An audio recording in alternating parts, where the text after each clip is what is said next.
because we cute.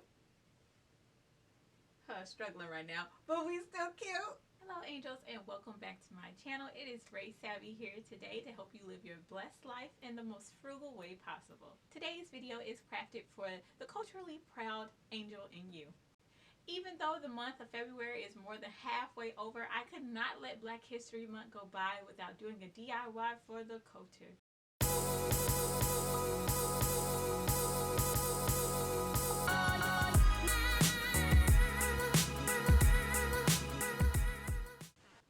And I had to give it to you all, mommy and me style. Of course, it wouldn't be a YouTube video if I didn't let you know to go ahead and subscribe to this video and like this video if you already like this video. As you can see, today's video will detail a very simple DIY. The style of this head wrap and the material used was inspired by a head wrap out there on the market now.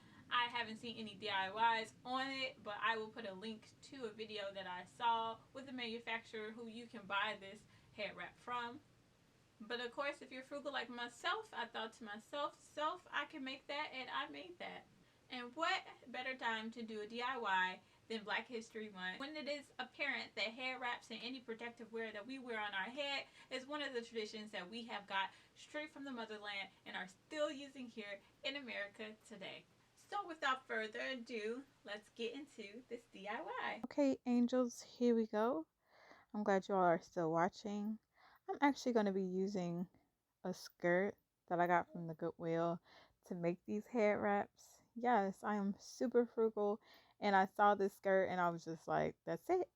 I'm going to make these head wraps I saw online. So it was black. It's Black History Month. It just made sense to me, okay? So moving right along, I take the skirt and I'm pretty much going to destroy it. You know, there's no other way. And I went ahead and did the measurements for you all. And pretty much I have a little over like a square yard, I think that's how you say it, of fabric. There was like 37.5 inches in length and about that in the width. So you will just see me here breaking the seams down and removing what is the elastic waistband and the next clip, and there's also pockets, so I had to take those out.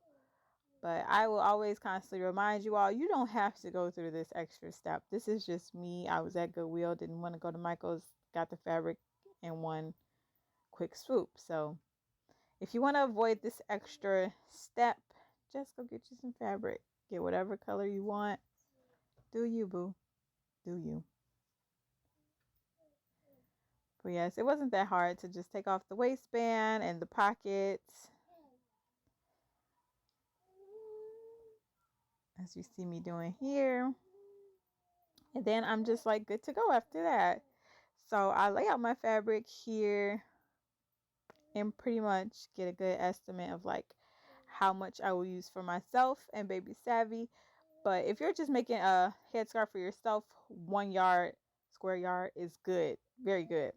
So I pretty much use like a headscarf that I use frequently to wrap around my head to like get, what is it, like the length that I wanted to use. And 20 inches is about the size in length. So it'll make sense when I start to assemble, but I'm going to do 2 layers of that, front and back. And I'm just going to cut along the scarf there, as you see me doing here, to get my now 40 inches of fabric. This pattern, in quotation marks, was very similar to my mommy and me headbands that I did for me and baby Savvy. So watch that one too. But this fabric right here, this silky fabric, this satin, polyester satin, which I'm going to be using 15 inches of this for the lining of the headband. I use this type of material for the bonnet combers. So also go ahead and watch that video. I'll put those videos in the cards for you all. But yes, I go ahead and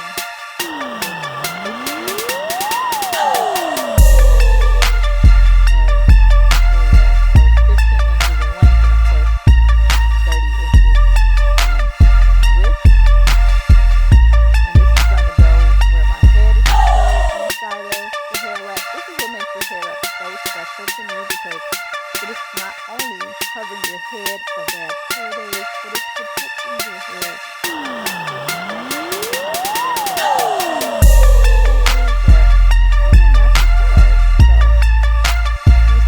pinning down the fabric to get ready to sew. It's hard to tell, but the fairly fat hair inside of the fabric, I'm going to leave exposed. I'm going to sew that. Just let my pinky off, and I am pinning the sides that I cut.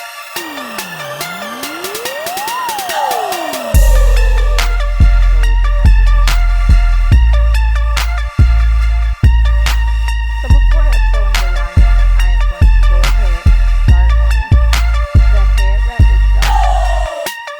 So the fabric is obviously inside out at this point. So I'm going to pin the pockets down because I have to sew those. The places is that you don't have to do.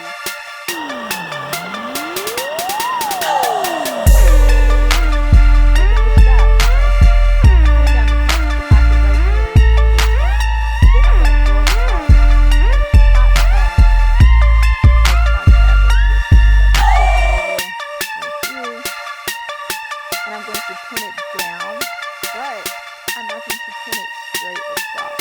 You see the lining has to have opening in the top of the fabric to like sew it into the head wrap. I know I am just like explaining this so like not comprehensible, but yeah. So I put 15 inches, the lining that I'm using is also 15 inches. My head size is about 25. I gave myself a little wiggle room, probably a little too much.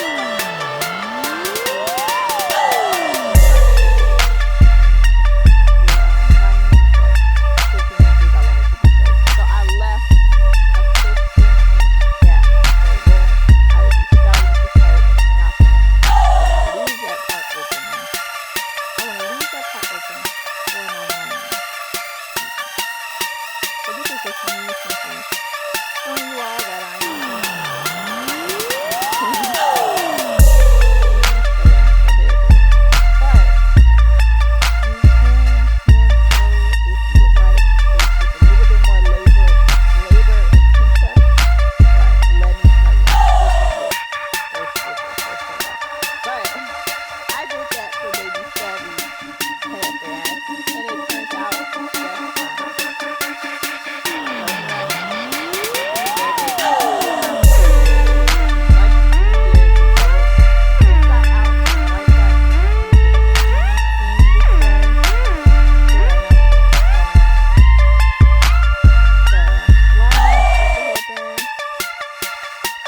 Leaving again one side completely open because that I will be attaching to the headband side.